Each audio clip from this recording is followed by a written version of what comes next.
Good morning. I'm delighted to welcome you to this session. I'm David Bates, the ISQua president. It's my pleasure this morning to introduce two of the leading lights in medical informatics internationally, and I'll introduce them one at a time. We'll be hearing first from N.T. Chung, who's the Chief Medical Informatics Officer of the Hong Kong Hospital Authority. He's actually now serving as the CIO for the Health Authority. And in Hong Kong, the Health Authority has done, as you'll hear, a really remarkable job of putting in place information systems which are used really throughout the Health Authority.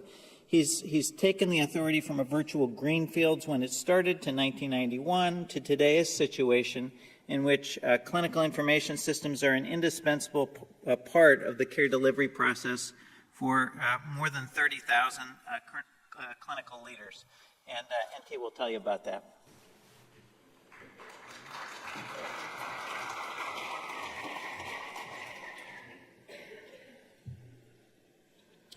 Thank you for that introduction, David. And thank ISQua for inviting me for this opportunity to talk here today. So today I'm going to talk a little bit about what we've done in Hong Kong in terms of the clinical IT systems. And one of the focuses I had was that we were trying to touch on both quality and efficiency issues. It's been one of the, these two tracks of what we do over the years. So I'm going to start with actually on the program it says that we have to give, we have 25 minutes for talking and then we have 20 minutes of questions. That's a lot of questions. So one of my jobs is to raise more questions than I answer. Here's a movie that raised more questions than it answered. It's called 2001 A Space Odyssey. Some of you may have seen it, I hope. It's a very good movie. But the reason I show this is, you see on this picture there's these two astronauts in this spaceship controlled by a computer called HAL. And HAL's gone slightly crazy, and he wants to kill off these two astronauts because he thinks humans are, affecting its ability to carry out the mission. So these two humans want to survive, so they get into this soundproof pod where Hal can't hear what they're saying, and they're discussing what to do. Of course, Hal's there looking at them through the little porthole there, and he's lip reading them, and he knows what they want to do. So the reason I bring this up, not just because it's a great movie, but because our estimations of what IT can do, remember this film was made in 1969, so 44 years ago, and the estimations of what IT can do are wildly wrong. I mean, computers that can think and talk, well, we have a little bit of speech now on our phones, but really in 2001 there was nothing like this. So very similar to what we've been doing in health IT over the years. 1969, we were just starting to think about how computers can help medicine, and there were wild expectations about computerized medicine and robot doctors, all that sort of stuff. Things were starting back then, but really where we've ended up going is very different. And I'll talk about what we've done in the Hospital Authority. But before I do that, I just want to give a quick introduction to some of the aspects of healthcare in Hong Kong. So here we see these, people are probably well aware of these sorts of charts, sort of the OECD expenditure on healthcare as a percentage of GDP.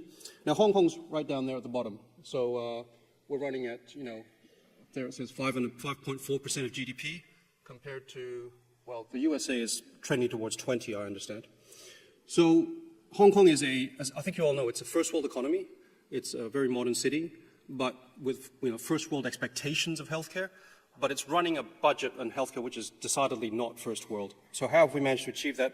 And you'll see some slides which show a little bit about that. And the other part of this picture is that I work in the public sector. The Hospital Authority is the public provider of healthcare in Hong Kong, sort of like an NHS, but we also have a robust private sector.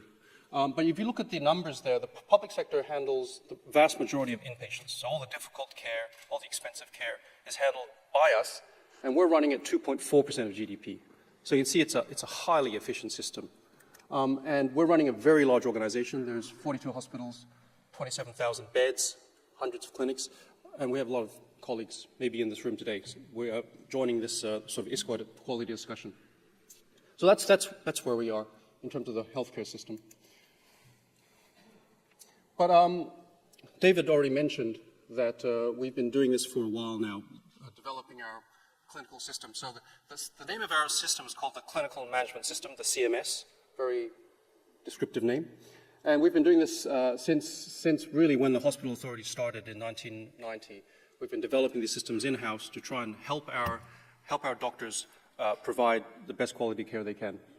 And we've done a lot of work over the years. And I'll be telling you a little bit about some of these in a series of stories. But where we started, really, this was when I first joined the hospital authority back in the mid-90s. And the first thing, and in those days, we really had no computers in the wards. It was very much totally paper-based. And people didn't know how to use a mouse, all that sort of stuff. So what I set out to do was to find somewhere where we could actually put a computer into the ward and do it in a way that would be acceptable to the clinicians and try and derive some benefits. It was really a very modest goal. And so what we looked at was the discharge process. When a patient is being discharged home, what can we do to speed up that process and to do it better? So we actually put in it was in those days quite a simple system, but it really captured the key elements of a discharge summary, except for the narrative part. There's all the other stuff about it. We structured it, including the drugs, the diagnoses, that sort of stuff. And then we did a sort of a time and motion study, and just basically me with a stopwatch, measuring how it went. And if you look at this was, the very first version that we did. We already showed that overall, compared to all the various transcription and copies and things people had to do versus entering it once into a computer, we managed to get a significant savings in time. And I remember in Hong Kong, because of the amount of the volume of work that we see versus the number of staff, time is really the most important thing. We cannot spend an extra second of clinician time without getting a lot of pushback. So the time was the key thing. And here we showed that we were able to significantly increase the efficiency of this particular process. But at the same time, we showed that this is in particular on the error rate of the discharge medications. The whole process, the manual system is actually error-ridden. There was a lot of errors. Now, they tended to be caught by the various manual steps that were in the way. But using the system, again, the native error was much lower. So we were able to demonstrate, back then, significant savings in time and reduction in error just by this very simple system. And that's where we took off from there, really. We were able to show the people that this worked and that it could help. So this is the sort of message that we've been sort of pushing, and I think most people in the hospital authority do believe this, is that e-health, just this general term of electronic health, can achieve better, safer, and more efficient care. And for us, the last bit's really important, that you can do this on an industrial scale. Everything we develop gets rolled out to the entire hospital authority, all of those 27,000 beds and all of those clinics all have to have the same system rolled out. So we have to be able to deal with all the peculiarities of all these settings at a reasonable cost, because we're running at such a low percentage of GDP. So that's sort of this key message, and we've been trying to achieve this for all the last 2 decades. So what we have today is we actually have this system which is in place, used by all of our clinical users, basically for most of their clinical activities. We have an awful lot of patients going through every day. Massive system. We have 400 transactions per second running through the system. And a lot of data. There's a massive amount of data, and I believe Professor Lee's going to talk a lot more about how data can be used, but we have a lot of data. And we do have a system called the CDARS, which lets our frontline docs and managers and so forth, they can query this massive database using a simple front-end query tool to find answers to their questions about how their care is going. So I just wanted to talk a little bit about sharing some of the key success factors in getting where we have today. And I just boiled it down to 3 words. So clinical, sustainable, and governance. So those are sort of the 3 concepts that we've been really high in our mind all of these last 20 years. So the first one, clinical, and this is something one of my mentors, Dr. Feng Hong, has told me. Really, if you focus on what you can do for the patient and what you can do for the clinician, you really can't go wrong. It's all about helping them, and it's not about the IT. So that's sort of been this key message. And really, this has always been what we've been saying. CMS is a clinical tool. It's not an IT thing. It's a tool for clinicians to help them. Now, we build a shared medical record because that's a key clinical tool. But we're not really saying we need to be paperless as some sort of IT objective. We've never said that, and we're certainly not paperless today. We still print an awful lot of paper. But we're trying to help the process through an electronic medical record. And we also we'll talk about technologies where it makes sense and where it really is helpful on that sort of industrial scale we're talking about. And it's really not about getting the latest toys. You know, there's a lot of gadgets that we could have used, and we really haven't gone down that road at all. We're going about solid, implementable technologies that can really help. And it's really about these clinical objectives: raising the quality of care, increasing patient safety, and increasing clinical efficiency. So to achieve that workflow integration, that's one of the things that we've really worked on. How can this system integrate tightly with the workflow of our clinicians? And the last one, really, that's something that's certainly come up, is that we need to remember that there is a lot of potential for harm as well. If this is a clinical tool that has clinical benefit, it can also have clinical harm. So this is the vision that we've put in place. I can't remember when it first came in place, probably late 90s. The vision of CMS, and you see it just covers the same sort of things: improve quality, reduce errors, improve efficiency. We also have the management piece there as a management tool, and also part of a community-wide platform. So it ticks all the boxes there. Kind of a boring mission statement. But after yesterday's excellent keynote by Atul Gawande, I thought maybe I could just change the mission statement to this one.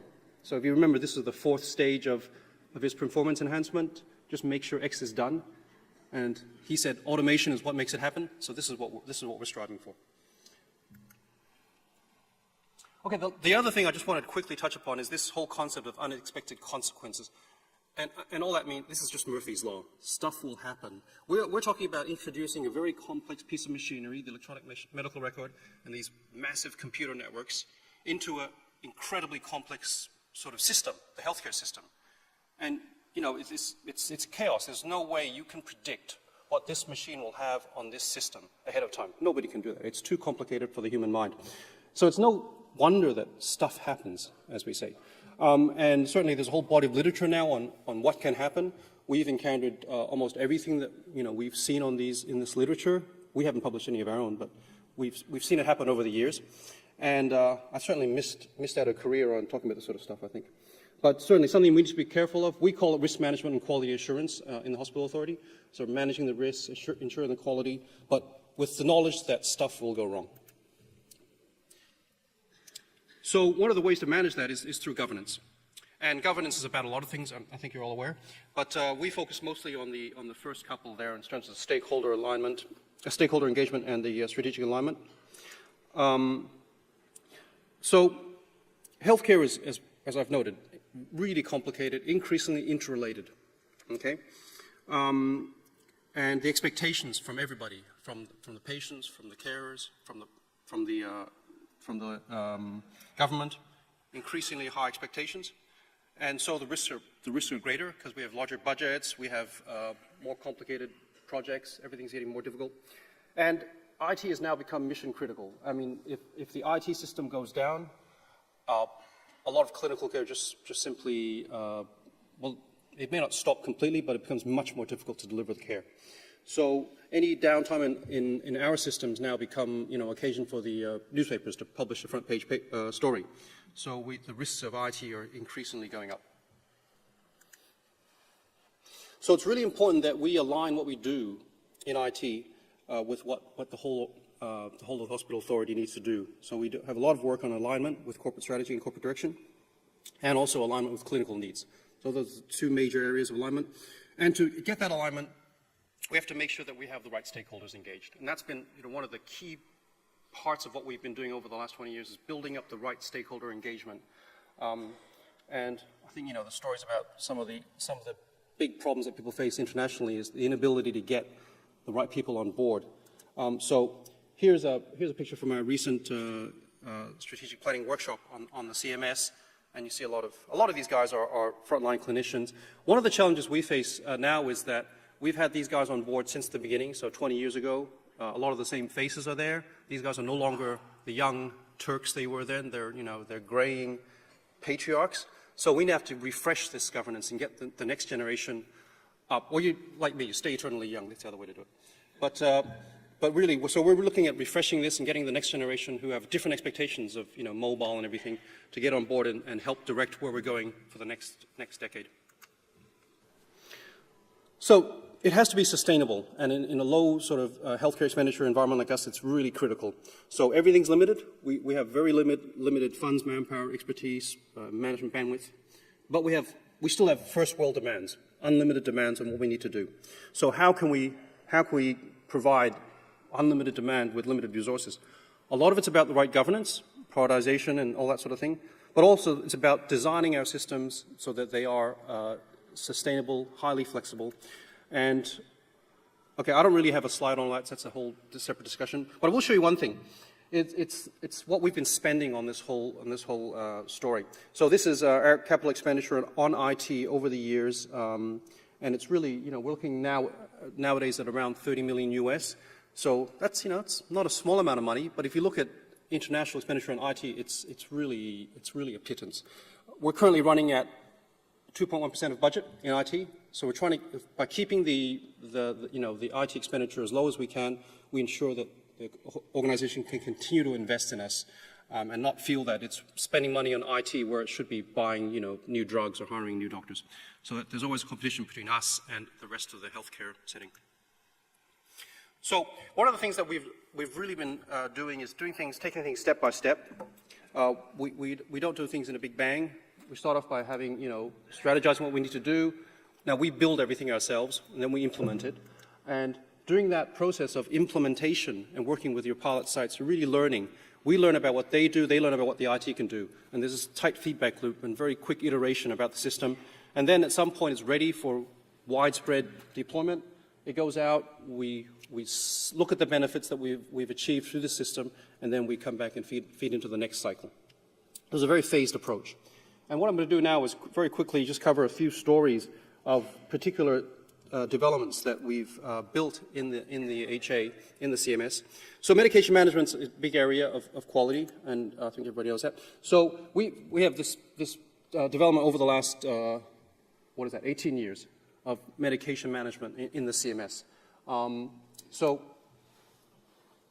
we started off and there's a thing I showed you right in the beginning, this discharge process. Medication was a key part of it, getting the doctors to enter the discharge medications in the system, and then not having to copy it all over the place, and the pharmacists don't have to enter it again, all that sort of stuff. So the data was structured, standardized, so we broke it up into a computable form. But to do it, we did it in a way that the doctors found reasonably natural. We tried to use clinical language as far as possible. We really didn't provide any training because we don't have the manpower to do training. So just put it out there, and people just know how to use it because it's clinical. And then one of the key things that it did do, though, was once people started entering, okay, the initial entry is always going to be a bit slower than scribbling on a piece of paper. But then once you have it in there, one of the key things is that we have a lot of repeat customers and chronic diseases, so they can simply take an old medication and repeat it, or maybe slightly adjust it. And that's much quicker than rewriting that whole list again every time. So that was the payback, that they entered it once, it's nice and easy to read, the next time it can be easily repeated. Now, of course, in the hospital authority, because patients travel around a lot, we can also look at, can we repeat medications where they went to a different clinic last time, or even in our situation, the doctors can change every time. So the last doctor made a prescription, this is a new doctor, but he can also see what was done last time and repeat it. And there's a lot of savings in time there. But that was just the first stage. The second stage, which happened just over 10 years ago, when we started introducing some intelligence into the system. And we bought a third-party drug checking system from the US. We had to convert all of our allergy data into, again, computable form so that the system could check on the allergies and adverse drug reactions. And one thing we focused on was, how is this system affecting the frontline doctor? And one of the key issues there is how many spurious alerts are there. So we know that from literature, these systems over-alert. They always over-alert. There's all these alerts that come up. Did you know this? The doctor says, yeah, I know that. And there's always, clicking away all these spurious errors. So we tightly monitor that and make sure that we're not generating too many of these over-alerts, but at the same time catching all the important stuff. So we've had to do a lot of work on that side. And now we're into the final stage, which is the entire inpatient process. And now this is a vastly more complex process than the outpatient setting. And it's closed loop, which means that this is really a system where the entire paper system disappears. prescription, dispensing, and administration of medications are all done through the electronic system. So I just want to show you, before I go into some of the how we did it, is that this is the settings we have in the wards in Hong Kong. And, they're very extremely crowded. You cannot push a typical computer on wheels setup into this. You just can't push it in. There's no room. So we've had to be quite innovative in how we do this. Here's one of these, here's a drug trolley. And you see on that one on the far side there's 2 tablets on the drug tray, so 2 nurses can be doing this at the same time on 2 different screens. That's sort of setup that we've started with. And so what we did in this, because it's such a more complex process, we had to develop a whole new set of software. And we built in as part of this, which we certainly focus on the workflow of the medication process, but also we looked at a lot of the safety features and how can we build in extra intelligence to stop the errors at the front end before they get to the patient or before somebody needs to pick it up. So all these different sort of types of intelligence, like permissible diluents and what routes are available for what drug, all this sort of stuff. It's harder to make a mistake with this new system. But also we put a lot of sort of efficiency features in as well. Similarly, at administration, now the key part of the administration, I think everybody knows about this, is using a barcode scanner to make sure you have the right patient for the right drug, that sort of stuff, linked to the electronic orders. So that's certainly a key part. But we also build in things which help the nurses overall. For instance, they get a list of all the, for their drug rounds, they get a list up. And there's all sorts of other special things that the system needs to handle, like verbal orders. What if the patient is away from the bed when you need to deliver the meds, all this sort of stuff. So we have a lot of different features built in. My second story is about communicable disease management. And so this really all started with SARS. And everybody remembers the SARS outbreak in 2003. And we built a system back then called eSARS, which was something we built on top of the current system, and it really allowed our frontline clinicians to enter some very key points about all of their suspected SARS patients. Remember, the place was absolute chaos back then, and people were dying, and nobody really knew what was going on. So the only way we could get a handle on was getting our frontline to actually do it at point of care and tell us what was going on, getting out the data, pulling it up centrally, and then we were able to report to the public and to the government how this whole outbreak was going with reasonably accurate data.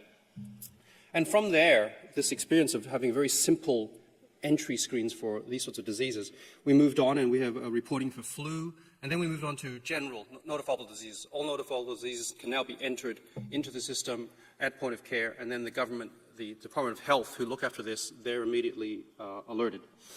We've also extended it to other crises. For instance, there was a melamine tainted milk episode people may know about. Not a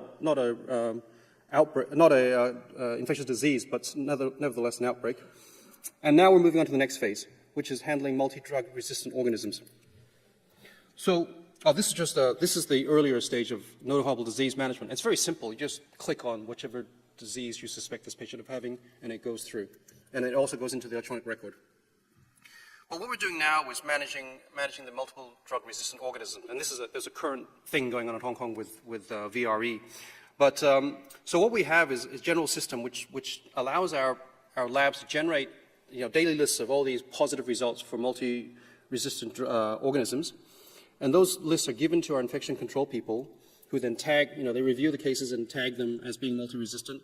And then whenever a clinician sees that patient, there's an alert popping up, this is a whatever resistant organism patient. And we also then have feedback, so they can manage it appropriately, and then we have feedback overall on how the whole situation is going. So for instance, we have in our dashboard this sort of thing, where it shows you how many episodes of a particular bug we're seeing across the whole of Hong Kong. So it started off from a simple notification system all the way to an operational system, back to a monitoring system. And lastly, I want to talk quickly about the Community Health Call Center. This is a relatively recent development. So in 2007, we started with this thing called the High-Risk Elderly Admission Risk Reduction Program, HARCI.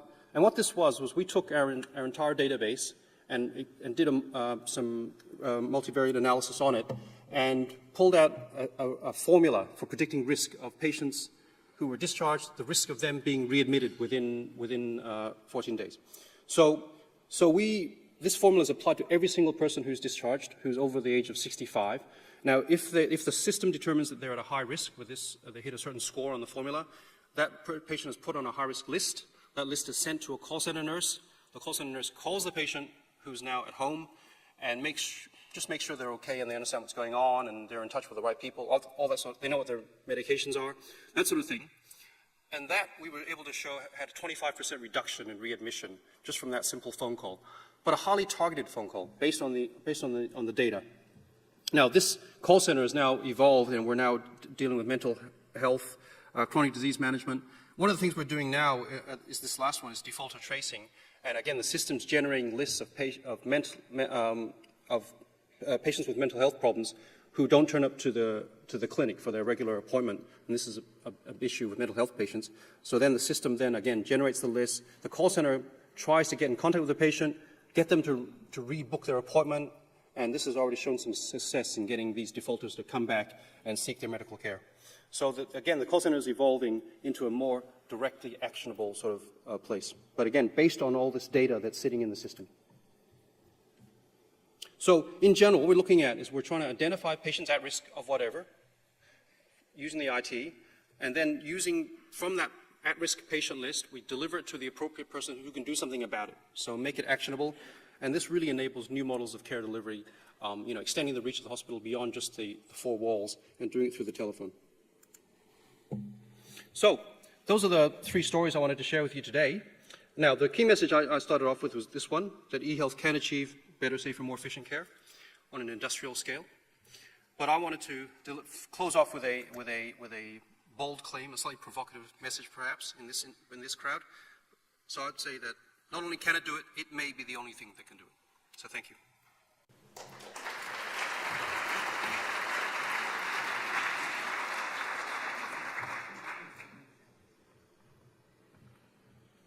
So, thank you, NT. Next we'll be hearing from another giant in the informatics field, Professor Jack Lee.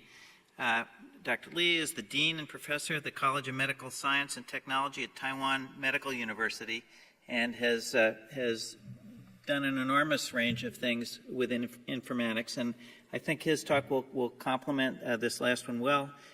He'll be saying some things about big data and what the value of that will be. Dr. Lee.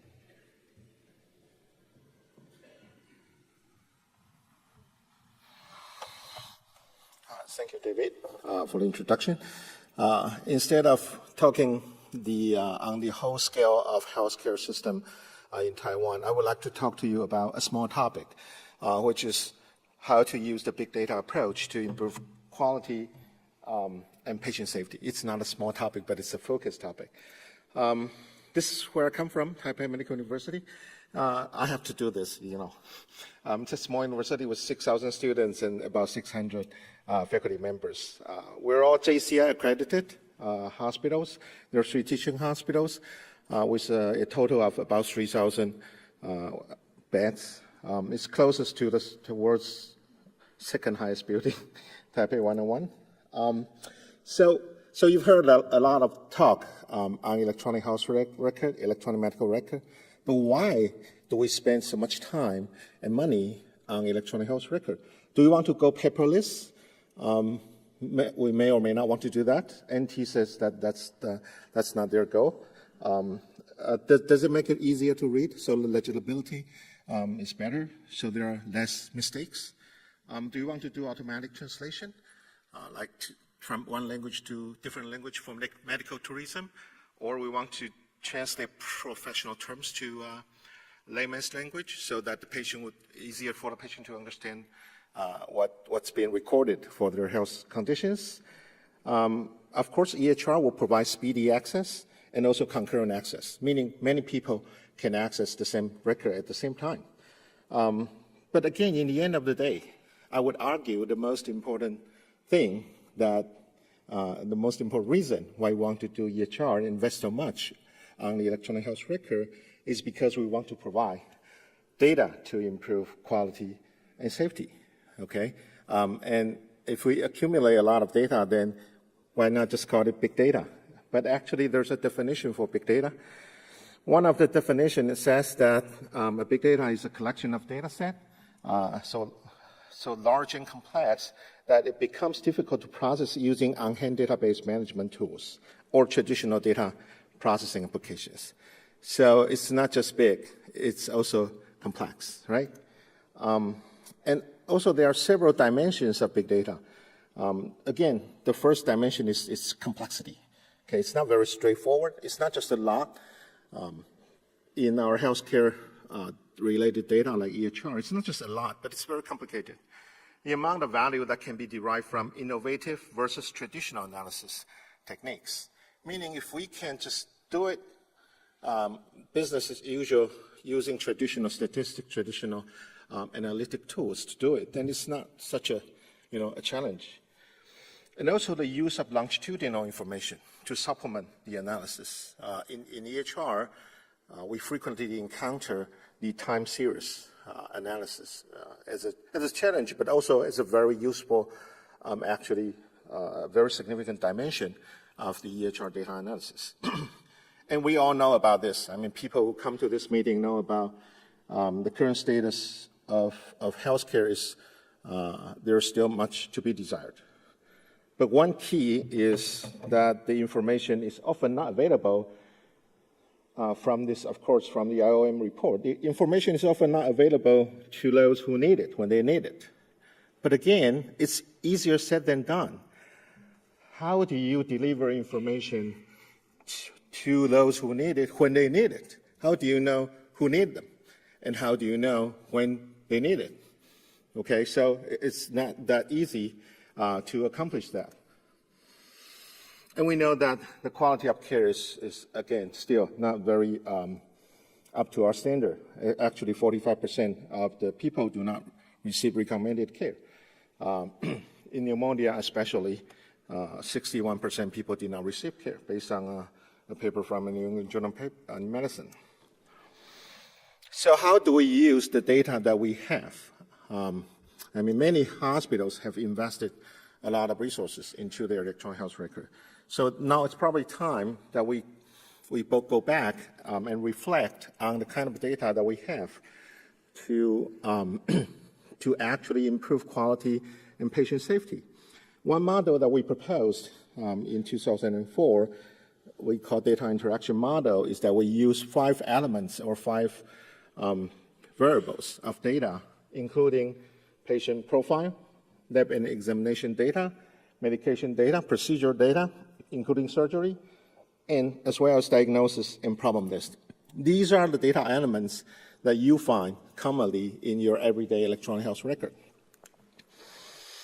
But when you look at them in this 5 different elements, and you look at their interaction, you find problems. For example, if you look at medication, and you look at, maybe it's too small to read from there, but if you look at 2 medications, for example, ciprofloxacin versus aminophylline, issued to the same patient, then you notice that there might be some drug-drug interaction. Okay, that's why many hospitals would actually deploy drug-drug interaction reminder in their CPOE, and that's utilizing only one dimension of the data, which is the medication data. Okay, if you can of course utilize each element of the data to detect error, okay, and potentially improve safety. You can also look at 2 elements of data. For example, if you look at medication versus procedure, and you look at one patient with warfarin also scheduled for an angiogram, then you might pop up some reminder and say, okay, the patient will have bleeding tendency and might not be suitable for angiogram unless you discontinue the warfarin for several days. So if we look at one-way interaction, just look at drug, look at medication. We can have drug-drug interaction, as most common example that's been implemented in many hospitals in Taiwan. And also redundant drugs, reminder, meaning if you issue 2 similar drugs to the same patient, then you got reminded a maximum daily dose for children and adults, unusual frequency. For example, if a drug is usually given once a week, and you give the drug 4 times a day to the patient, then it's considered maybe unusual frequency, and maybe it's a mistake. Inconsistent route, dosage form, very simple mistake would be using a syringe, a vial, for external use. It will be a very uncommon or inconsistent route or dosage form. And also, when you use high alert medications, you make sure that this is really the medication you want to use. So these are examples for one-way, for what we call one-way interaction. And also, there are many examples of two-way medication, two-way interactions. For example, there are pregnancy restrictions of the drugs. So if we know patient profile, from the patient profile we know that the patient is pregnant, then there are drugs that should not be used. And there are contraindications, meaning if there's some diagnosis, then some drugs should not be used. And of course, drug allergy detection. If a patient is allergic to penicillin, you should not issue penicillin to a patient. It sounds very straightforward, but it's not. And drug versus lab, of course, if you have liver or kidney function problem, there are some drugs that you have to adjust the dose. We call it therapeutic dosage. Or drug versus procedures. For example, the example that I just used. Blood thinners with the angiogram should not usually happen together at the same time to the same patient. These are some of the examples that we've done over the years. This is one drug-drug interaction reminder in the response system. It tells you, of course you cannot read this, but yeah, well, some of you can, but it tells you that the patient is issued Clariset, which contains clarithromycin, and Soin, which contains theophylline, and they have a moderate evidence that they will have drug interaction. And the action is that the toxic of theophylline will be increased, so there will be palpitation, arrhythmia, blah, blah, blah. And the solution is change your clarithromycin to azithromycin or reduce the dosage of theophylline by 25%. Okay, that's kind of a typical drug-drug interaction reminder. Actually, we do not have this recommendation until Dr. David Bates visited us back in 2004. I think it's about 2004. So we add this recommendation. And the doctors can respond to it. And also, doctor can check more on each drug information. This is quite the common function now for most of the hospitals around the world or in Taiwan, that you can check the drug information. And this is pregnancy. So when the patient is pregnant, this icon will lit up, and it will tell you what is the FDA grading of pregnancy for each drug that you prescribe in the CPOE system. This is a drug allergy reminder. Of course, when you're allergic to drug A and you issue drug A to the patient, you will be reminded. But again, there are cross-reaction of drug allergy. For example, if a patient is allergic to penicillin, you might want to alert when a physician issue ampicillin as well. Okay, and also same for a lot of NSAID. And we can monitor all the drug-drug interaction every month and the ratio of drug-drug interaction, see if they change. And we can also facilitate departmental learning by feedback each department or each doctor's drug-drug interaction records to themselves. Also, we also link our CPOE to MD Consult and a database like that, so they can have a on-demand learning or just-in-time learning for the doctors. This is an example of drug lab reminder for conscious media versus renal function. So if the patient is ordered, say, for example, a CAT scan with conscious media, and the renal function, BUN, creatinine, the renal function of the patient is not normal, then there will be a reminder popped up and ask the doctor whether you want to do this or not. And there are many different situations. This is just one situation. We implemented the system to the hospital, and it has prevented about 200 cases a year we call A+ risk, high risk conscious media administration, meaning the renal function is bad and the doctor did not notice about it and they issue some conscious media related examination. We were able to stop about 200 cases a year. This is another simple information, a simple system that facilitates on a one-way data interaction, meaning we only use the surgery data. 5 minutes before the surgery, before we start to prepare the patient, the doctor, the surgeon are required to enter which side you want to operate upon. That is the left side, the right side, bilateral, or not applicable. Okay, for some surgery, there's only, so they click on it, and then the system will tell you, okay, this is the same side as your scheduled side, or not.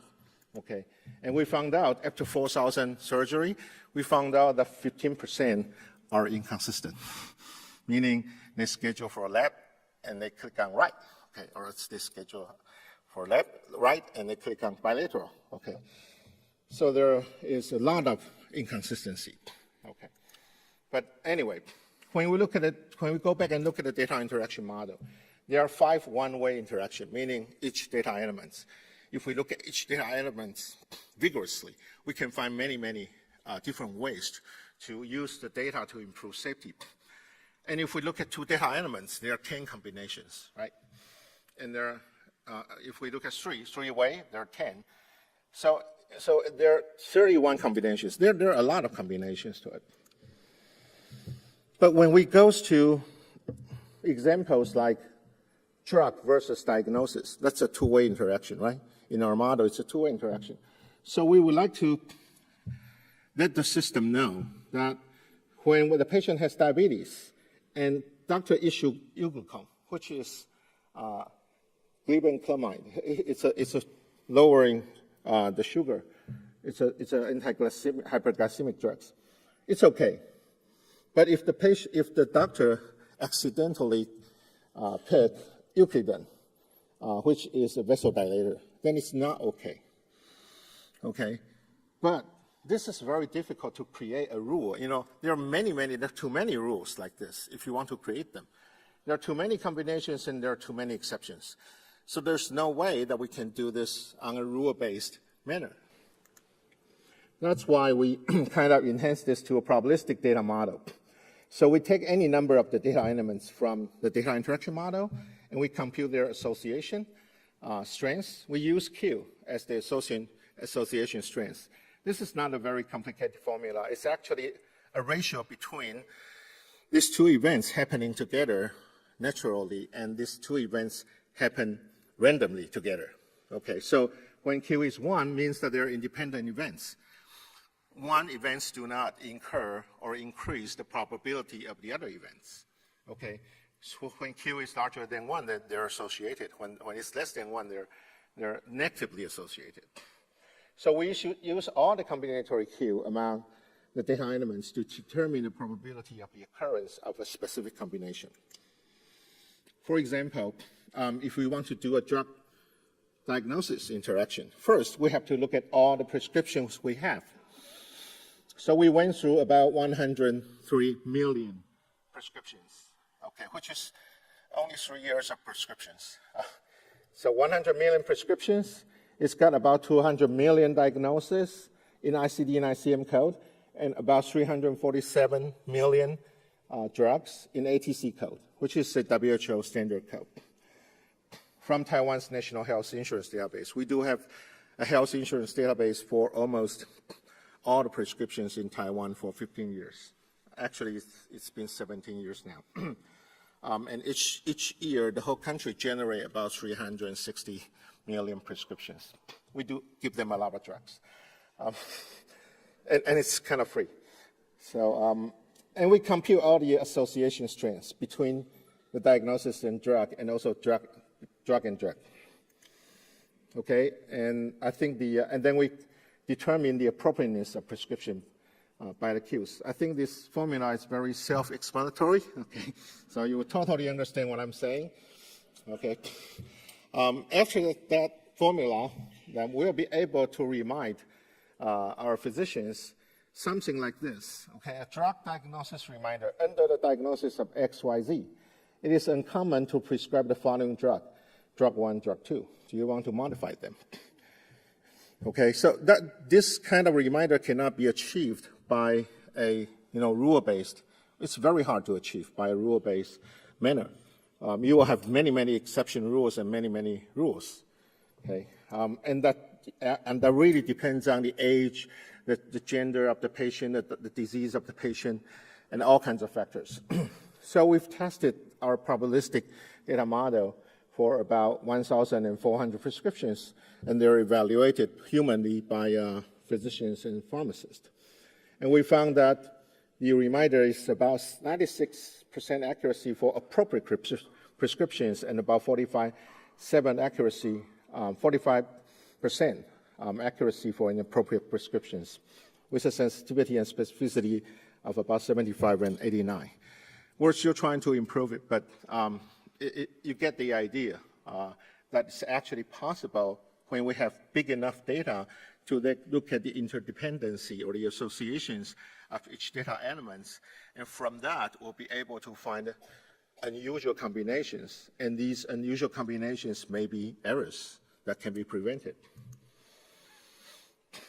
We also exercise monitoring. Well, actually, let me see. Yeah. Okay. We also exercise monitoring of patients with their risk. This is in the ICU. These are a list of ICU patients. When the risk of the ICU patient increase, then you get this reminder. And when you click on it, it tells you what are the items that the computer thinks is at risk. So with the big data approach, I think quality and patient safety can be improved several orders of magnitude significantly. One hospital, in one of our hospitals, we were able to capture about 20,000 high-risk events every year. It sounds like a lot, but again, if these are not high-risk patients, they will not be in the hospital, right? But we need to know who are at what kind of risk. So we're moving gradually from intervention after something happened to prevent something happen to predict. Actually, if you cannot predict, you cannot prevent, of course. This is the airport tower, a very artistic shape tower of the Edinburgh Airport. That reminds me of something that we should have in a hospital, because in the airport, the only thing that's high-rise is the tower, right? And why are they high-rise? And why do they have a transparent 360-degree looking window? Not because the view is better. It's because they want to they want to monitor all the high-risk events, which are taking off and landing. So I think our hospital also should be equipped with a patient safety tower that tells you where and when and what kind of risk that your patient are going through. Then eventually we might be able to achieve a better quality and patient safety through the information technology. Thank you.